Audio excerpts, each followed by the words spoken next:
रवींद्र एरंडे याच्यावर नोकरीचे आमिष दाखवून शारीरिक संबंध केले व व्हिडिओ प्रसारित केले अशा प्रकारचा गुन्हा दाखल झालेला आहे। या गुन्ह्यामध्ये 2 दिवसाची पोलीस कोठडी देण्यात आलेली होती। आज देखील या आरोपीला मेहरबान न्यायालयात घेऊन आलेले होते आणि मेहरबान न्यायालयाने पुढील चौकशीसाठी पुढील तपासासाठी 4 दिवसाची पोलीस कोठडीचा आदेश पारित केलेला आहे। आता वास्तविक पाहता रवींद्र एरंडेंनी 2/4/2026 रोजी एक गुन्हा दाखल केला होता एक्स्टॉर्शनचा, पिळवणुकीचा। आर्थिक पिळवणुकीचा गुन्हा दाखल केल्यानंतर त्यात जो आरोपी होता आकाश बकरे, या आकाश बकरेच्या निकटवर्तीयांनी 4 तारखेला या रवींद्र एरंडे विरुद्ध प्रस्तुतचा खोटा गुन्हा दाखल केल्याची प्रथमदर्शनी शक्यता मोठी दिसून येते। त्यामुळे या गुन्ह्यावर मोठ्या प्रमाणात संशय देखील निर्माण होतोय। 4 दिवसाच्या पोलीस कोठडीनंतर नक्कीच न्यायालयीन कोठडीचा आदेश पारित होईल। त्यानंतर लगेचच आम्ही जामिनाची तयारी करणार आहोत। जर जिल्हा न्यायालयाने जामीन दिला नाही तर आम्ही उच्च न्यायालयात देखील जाणार आहोत। दरम्यानच्या काळात ही फिर्याद कशी क्वॅशिंग करता येईल यासाठी देखील आम्ही आमच्या परीने प्रयत्न करणार आहोत।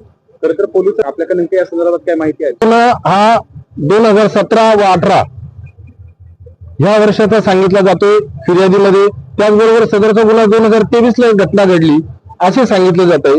मग जर घटना 2017 ला घडली, तुमची शारीरिक पिळवणूक 2017 ला झाली किंवा 2023 ला पुन्हा झाली, तर मग गुन्हा नोंदवायला, गुन्हा दाखल करायला तब्बल 3 वर्ष विलंब का झाला? ज्या ठिकाणी विलंब होतो त्या ठिकाणी ही पूर्वलक्षी विचारांती अप्रथाट ही गुन्हा दाखल आहे असं प्रथमदर्शनी दिसून येतं।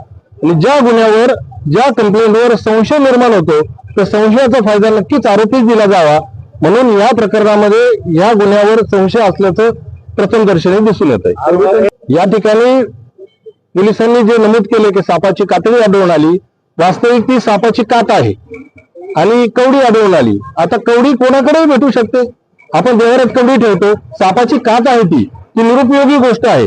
त्याचा आणि जादूटोण्याच्या मुद्द्याशी काही संबंध दिसून येत नाही। त्यामुळे त्या कारणास्तव पीसी घेणे हे देखील मनाला किंवा सत्सद विवेक बुद्धीला पटण्यायोग्य दिसून येत नाही।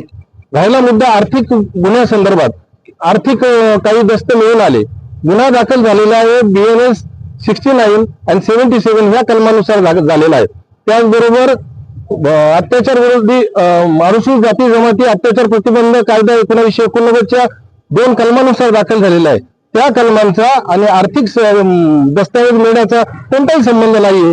मग आर्थिक दस्तावेज सापडले ते काय आहे ते तपास अधिकाऱ्यांनी सांगणं अत्यंत गरजेचं होतं, परंतु तपास अधिकारी त्याविषयी तोंडात का मिठाची गोळी भरली याचं आम्हाला अद्याप उत्तर मिळालेलं नाही।